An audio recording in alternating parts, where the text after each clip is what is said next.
कि लॉ कितना कठिन विषय लगा है? लॉ कठिन तो बहुत है, क्योंकि आपको उसमें बहुत सी माइनर ऐसी चीजें मिलती है कि आपको डिफरेंशिएट करना काफी मुश्किल हो जाता है। क्या उनको करना चाहिए? अगर मान लो कोचिंग तक नहीं आ रहे हैं तो उनको घर में क्या करना चाहिए? कोई भी कॉम्पिटिटिव एग्जाम हो, एपीओ हो, पीसीएस जो हो, पीसीएस, आईएएस, व्हाटएवर, कुछ भी हो, आप पहले अपना एक लक्ष्य तैयार करें। सदब कोई ऐसा वाकया हो जो तुमको कभी लगा हो कि बड़ा लंबा लग रहा है, पता नहीं होगा कि नहीं होगा, छोड़ दें क्या? कभी कभी मन में आता था, जब थोड़ा डिफरेंस हो जाता था एग्जाम में कि अभी पेपर नहीं है, तो लगता था कि मैं थोड़ा कुछ और कर लूं, क्योंकि एक टाइम पे आके आपको अर्निंग की प्रॉब्लम आ जाती है टाइम।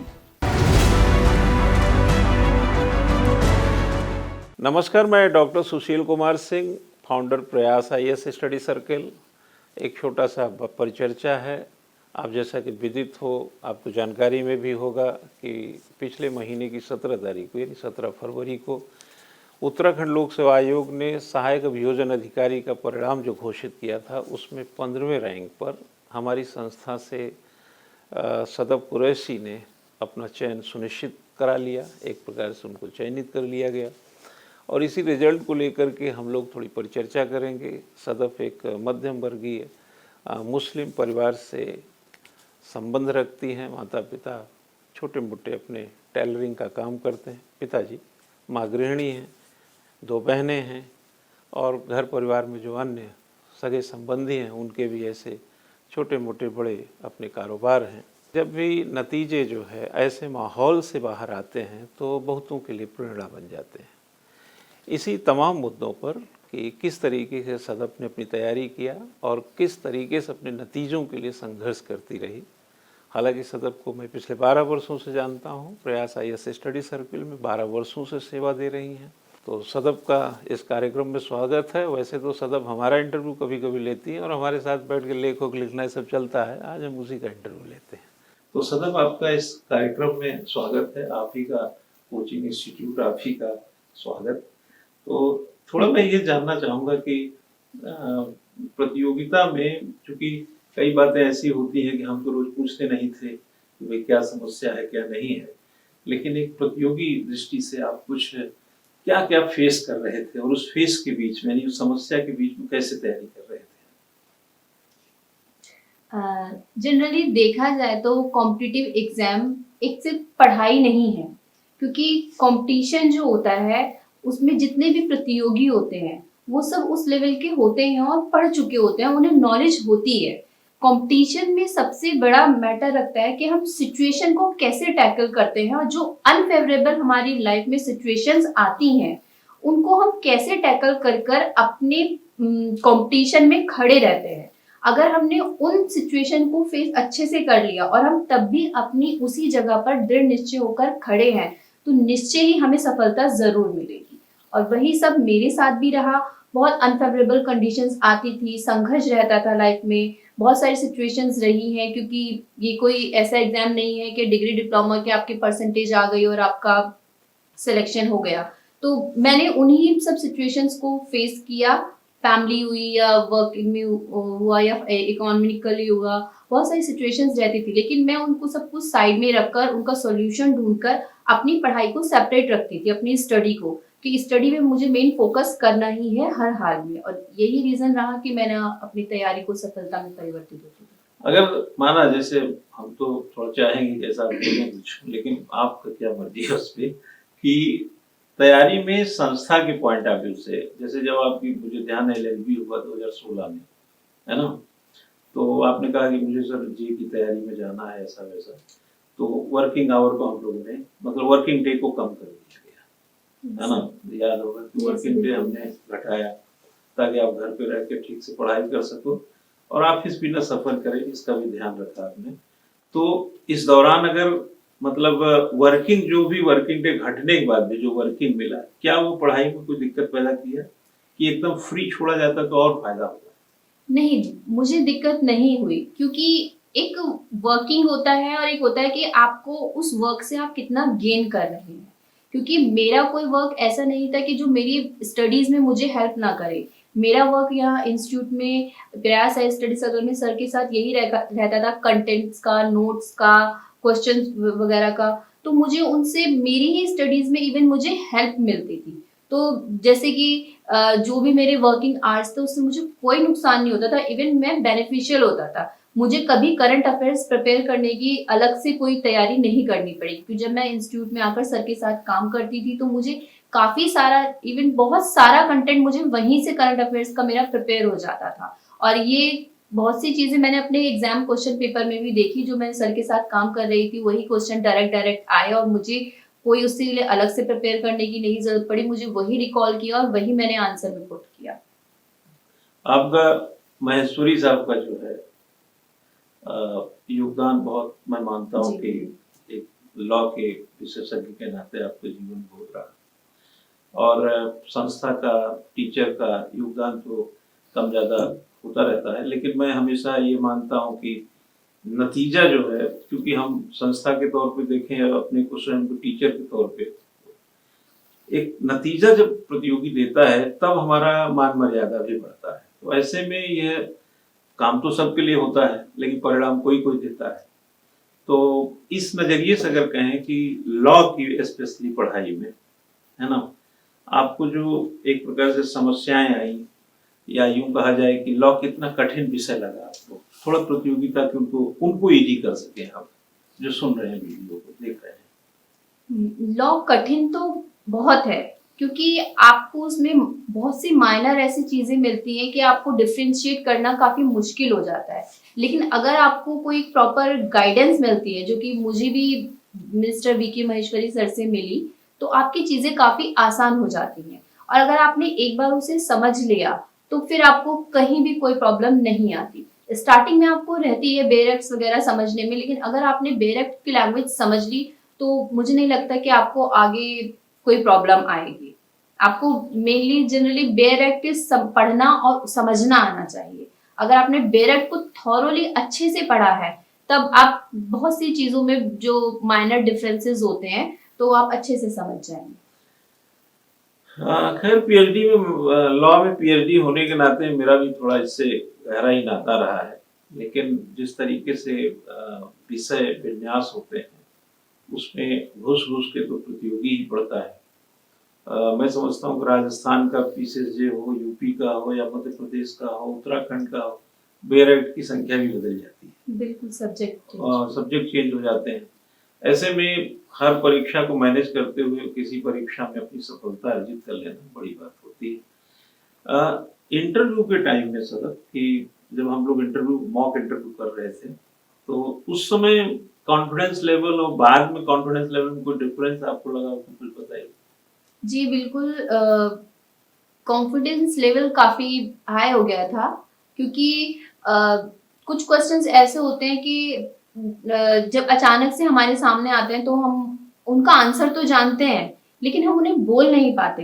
लेकिन अगर यही प्रैक्टिस हमने मॉक इंटरव्यू में की होती है तो हम वहां पर बेझिझक बोल जाते हैं, और वो कॉन्फिडेंस लेवल मेरा काफी अच्छा हो गया। अपने घर वालों के बारे में थोड़ा सा बताइए। मेरी फैमिली में मेरे मम्मी पापा हैं। वैसे तो हम लोग जॉइंट फैमिली में रहते हैं, लेकिन अगर हमारी अपनी फैमिली है तो मेरे मम्मी पापा, मैं और मेरी बड़ी बहन है जिसकी शादी हो चुकी है। तो मेरी सफलता में बहुत ज्यादा योगदान मेरे पेरेंट्स का भी रहा है, क्योंकि अगर वही मुझे पढ़ने की और आगे बढ़ने की अपॉर्चुनिटी नहीं देते तो मैं कुछ भी नहीं कर पाती। सबसे पहला योगदान उन्हीं का है कि उन्होंने मुझे पढ़ने की, और पढ़ने की भी दे देते हैं पेरेंट्स, लेकिन उन्हें आगे बढ़ने की अपॉर्चुनिटी नहीं दी जाती, और ये सब कुछ मेरे पेरेंट्स ने मुझे दिया, तभी मैं आज। नहीं, बात सही है बिल्कुल कि एक लंबी अवधि तक प्रिपरेशन में हमने देखा है कि बिना माता पिता के मजबूत इरादे के प्रतियोगी आगे बढ़ नहीं पाता है, खासतौर से बेटियों के मामले में। और फिर एक अच्छी खासी एज होने लगे और उसमें विवाह शादी का भी दबाव हो, तो ऐसे में पेरेंट्स का खुला विचार कभी बच्चों के ऊपर काम आ जाते हैं। तो बल्कि सदब का ये मैसेज भी अच्छा है कि वो माता पिता जो बहुत प्रेशर में रखते हैं कि बच्चों को मौका कम दे रहे हैं, वो मौका दे के देखें, बच्चे रिजल्ट देखें। वैसे सदब में बताऊं कि आप तो जानती हैं कई रिजल्ट्स ऐसे 12 सालों में तो देखा ही है कई रिजल्ट्स अपनी संस्था में ऐसे रहे हैं कि जो हमने लड़कियों की छोटी मोटी नौकरियां करती तो उनको भी छुड़वाया मैंने कि तुम सिंपली प्रोफेशन ही करो। और उनके गार्जियंस भी आके हमसे झगड़ा भी करके जाते थे कि आप बच्चों की करियर खराब कर रहे हैं या उनकी छोटी मोटी नौकरी छुड़वा दे रहे हैं। और जब वही बच्चे पीसीएस में सिलेक्ट हो रहे हैं या नायब तहसीलदार आरओ बनते थे तो वही फोन कर करके रिश्तेदारों को बताते थे कि बच्चे हमारा बच्चा सिलेक्ट हो गया। तो ऐसा एक दो वाकया हैं, लेकिन अब नाम यहाँ नहीं लूंगा मैं। तो जो उनके बच्चों की भलाई के लिए उन्हीं के गार्जियन से हमारी लड़ाई हुई, और जब वो बच्चे सेलेक्ट हुए तो आकर के मिठाई का डब्बा दिए कि साहब आपने तो बच्चों का करियर हमारे अच्छा कर दिया। तो मैं उन तमाम गार्जियन से भी कहूंगा कि सदब दो बहनें हैं, एक बहन बड़ी है, इसकी शादी हो चुकी और वो महज 2 साल बड़ी है। मुझे याद है कि जब आप संस्था में आई थी तो ज्वाइन करने के 1 साल के अंदर ही 11 में आप आई थी, शायद 12-13 में शादी हुई। 11 में ही हो गई थी। 11 में उसकी शादी हुई, 11 में ही इन्होंने ज्वाइन किया था और महज इनसे 2 साल या 3 साल की बड़ी है। तो आप इसी से अंदाजा लगाइए कि सदफ ने एक लंबी यात्रा की अपनी करियर के लिए। और मेरे साथ चूंकि 12 साल से इसका गहरा संबंध है, हम लोग लिखना पढ़ना और मेरे किताब आर्टिकल्स अब तक जितने भी 1,500 आर्टिकल पब्लिश हुए होंगे उसमें ज्यादातर हजारों आर्टिकल सदफ ने ही टाइप किया। कंप्यूटर का बहुत अच्छा जानकार। तो जो प्रतियोगी सोचते हैं कि हुनर जो है अतिरिक्त हुनर के साथ भी कैसे काम किया जाए, उसके लिए अच्छा एक एग्जाम्पल सदफ। मैं अगर ये कहूँ कि प्रतियोगी किन चीजों पे, क्योंकि आपका नया नया अभी ताजा ताजा परिणाम है तो कई चीजें अच्छी लोग सुनते हैं, प्रतियोगी से सुनते हैं भाई हम लोग तो खुर्राट मास्टर हैं, डांट भी देते हैं तो ये पढ़ो वो पढ़ो, मतलब अपना एक तौर तरीका हो गया है। लेकिन एक जब कोई नया प्रतियोगी रिजल्ट देता है तो एपीओ पीसीएस की तैयारी करने वाले, खासतौर से एपीओ जो भी फोन आते रहते हैं, साहब बैच कब है, क्या फलाना है, क्या उनको करना चाहिए? अगर मान लो कोचिंग तक नहीं आ रहे हैं तो उनको घर में क्या करना चाहिए? मैं यही कहना चाहूंगी कि पहले कोई भी कॉम्पिटिटिव एग्जाम हो, एपीओ हो, पीसीएस जो हो, पीसीएस आईएएस व्हाटएवर कुछ भी हो, आप पहले अपना एक लक्ष्य तैयार करिए आपको कि इसी उसमें जाना है और आपको उसको कोई सब्स्टिट्यूट नहीं रखना चाहिए। अगर आपने उसका सब्स्टिट्यूट रखा तो वहीं पर आपका माइंड डाइवर्ट हो जाता है, जिसमें आपको 2 रास्ते मिल जाते हैं कि ये नहीं तो ये। और मेरे साथ यही रहा कि मैंने अपना एक ही रास्ता चुना कि यही करना है, दैट्स इट, यही करना है। हाँ, मुझे मालूम है कि मैं चूंकि पीसीएस आईएएस सब चलता है यहाँ पे, तो जानते हैं आप, मतलब सब चलता है, मतलब सिर्फ पीएससी यूपीएससी की ही तैयारी का। लेकिन जैसे आरओ का आ गया, एनटी का आ गया, तो मैं जानता हूँ कि सदब को पता था कि मुझे जे में या एपीओ में जाना है, तो कभी विचलित नहीं हुई। मतलब ये पॉजिटिव पॉइंट जो आप कह रही हो, तो ये भी बहुत जरूरी है कि कई लोग आते हैं हमारे यहाँ आईएएस की पीसीएस तैयारी करने, फिर सिपाही दरोगा का फॉर्म भरने लगेंगे। हालांकि हमें उनसे कोई परहेज नहीं है, लेकिन हमको पता चल जाता है कि डाइवर्ट हो गए हैं। अब इनके साथ काम कितना भी किया जाए, जब ये अनुकूल पथ पे है ही नहीं तो फिर दिक्कत आएगी।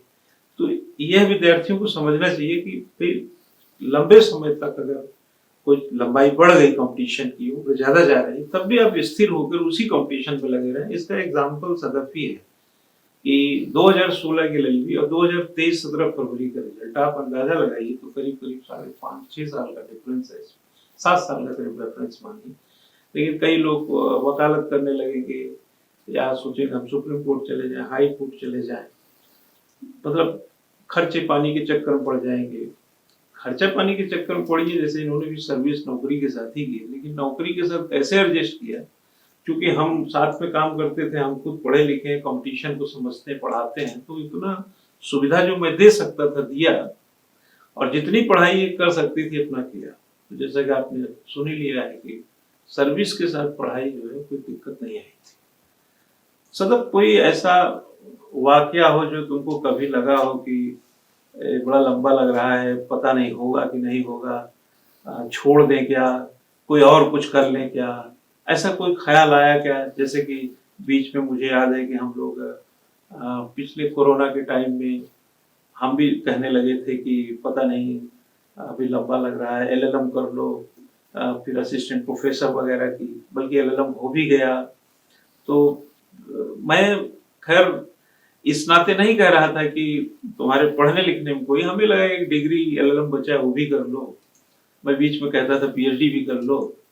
तो तो क्या उस समय क्या मन में आता था, क्या कभी ऐसे विचलन आया दिमाग में? कभी कभी आ जाता था, जैसे रिजल्ट तो मेरे आते रहे, बस फाइनल सिलेक्शन नहीं हो पा रहा था पीसीएसजे में, और एपीओ तो मैंने फर्स्ट अटेम्प्ट ही दिया था।